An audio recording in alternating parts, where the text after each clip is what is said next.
Want to install Everlast siding like a pro without turning your house into a DIY disaster zone? Okay, so first off, make sure you got all your tools ready, like a level, tape measure, hammer, and some good quality nails or screws. You want to start by prepping the wall surface, which means cleaning it up and making sure it's dry and smooth. When you're putting up the first row of siding, keep it super straight and level because that sets the whole vibe for the rest. Always leave a little gap between the siding and any trim or corners so it can expand and contract with the weather. Trust me, that's key. Use a chalk line to keep your rows straight, especially if you're working on a big wall.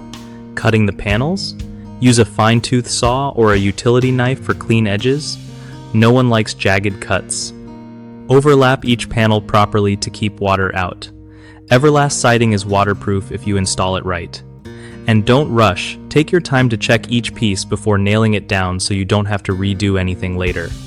One of the biggest mistakes when installing Everlast siding is not prepping the wall properly, which can cause moisture problems later. Fix that by cleaning and drying everything beforehand.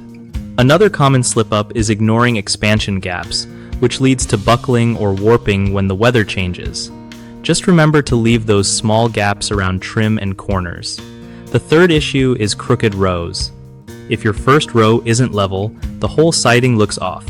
Using a chalk line or laser level can save you from this headache and give you that clean, professional finish. BigHomeProjects.com is awesome for hooking you up with trusted local contractors who really know their stuff if you decide this project is too much or just want a pro touch.